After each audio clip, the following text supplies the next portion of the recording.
All right, welcome to this short tutorial here we're going to have today called the listing the first 7 days. It's a to-do primer and activity list. All right.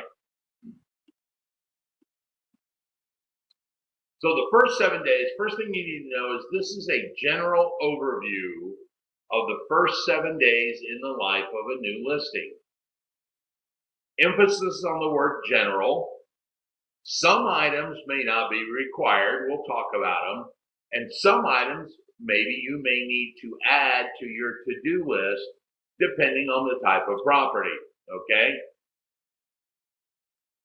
So day 0 would be the day that you actually take the listing.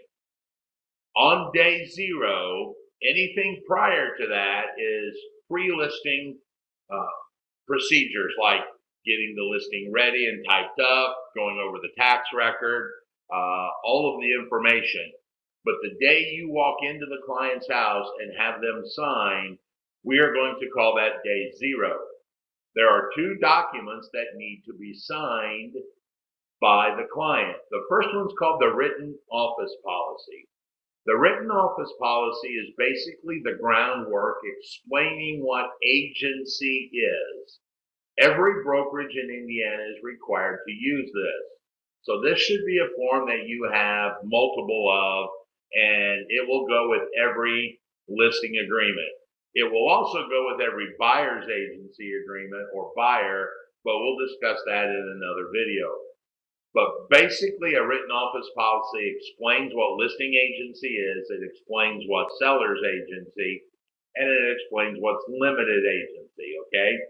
You would also have them sign the listing agreement.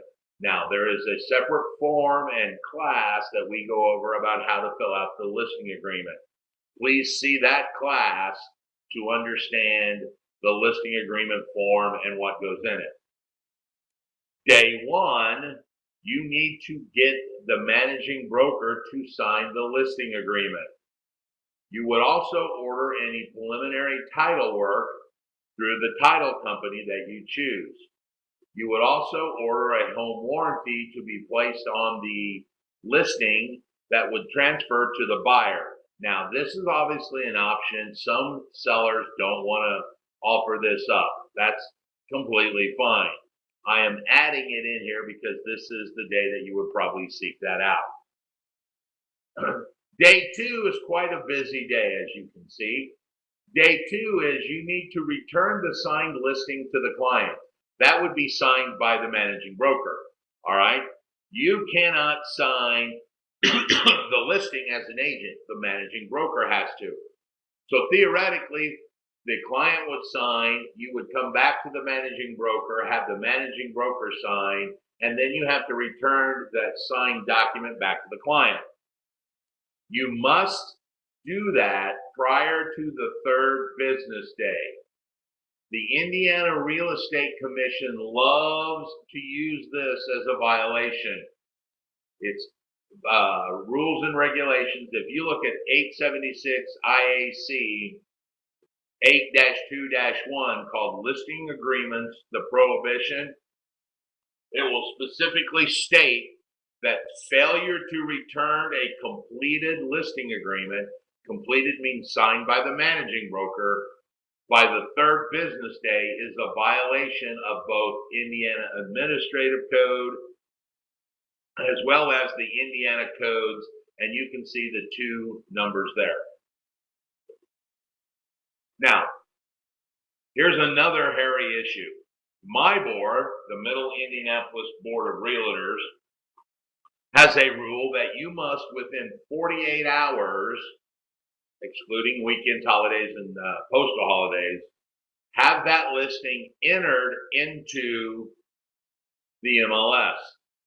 You can save that listing as incomplete for 30 days. So when you save it, you might not mark it as active yet. You might mark it as incomplete. Your listing can opt out of the MLS. Why they would do that, I do not have the slightest idea. Might be common in commercial properties, but not very common in residential. Now, I will tell you, I have seen it used because some brokers feel that they can bring a buyer, so they have the seller opt out of the MLS, thus cutting out all of the other selling agents from seeing it and allowing the buyer, allowing the listing agent to get a me deal because they're the only company marketing it. Okay, that's probably what it would be used for. You also should make your property available to your showings coordinator. Some of you use centralized showing service.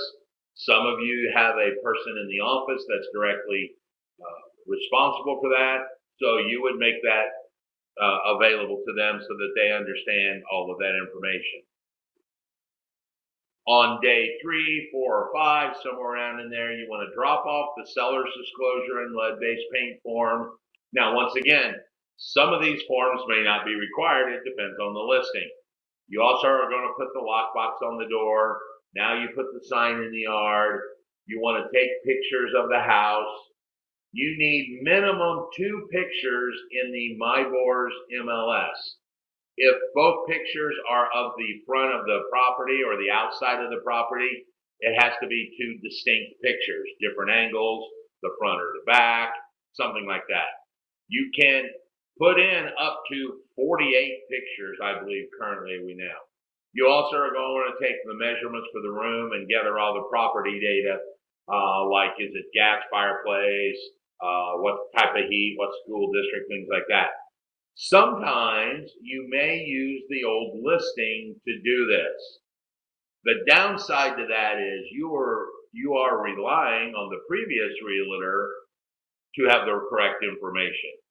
So that is an option that you may say, well, this house was listed before. We can go in and get the room measurements and what floor the rooms are on and what type of flooring there is and all of that information. It's a very common thing. Just keep in mind that that could be incorrect. And if it was incorrect and you put that data and now you've got it active with incorrect data, you could be liable for that as well. Okay? On day 6 or 7, now you're going to go pick up that seller's disclosure and lead-based paint form. You could do this in person. This would be another chance to talk to the client and let them know that you're caring and you've been to the house 3 or 4 times. You could do this electronically. This also kind of depends on the technological capability of your seller. You know, can they take a picture of it and scan it and email that to you, or do you need to go pick it up and in person? All right. This could be done on 3, 4, or 5 when you're doing all the pictures if your client had it completed by then. Okay. Most people in today's world will attach this to the MLS listing. I expect you as a practicing agent to be technologically advanced enough that you can take those forms and scan them, or use some kind of app like CamScan to take a picture and convert it to a PDF and attach those in the MLS as attachable files so that every agent that's looking at your listing in the MLS can also see those files that are attached to it. Remember, most of these are a guideline. Most of them. There are a couple in there that are rules and regulations, like the 48 hours, like the return of the 3 days. But there could be a bunch of differences. For example, estate sales. Estate sales might not have a seller's disclosure. They are exempt. REOs may not have seller's disclosure. Commercial properties. So don't use this class or this guideline as an absolute. You kind of have to use it as a general course guideline and realize that some properties you may add something, some other properties you may not. All right? I want to thank you for stopping by. If you have any more questions or you would like an actual checklist, I think I've attached it to this course so that it can give you a to-do checklist. Check with your managing broker if you have questions, or call me and we can get them solved. At this time, thank you very much and have a good day.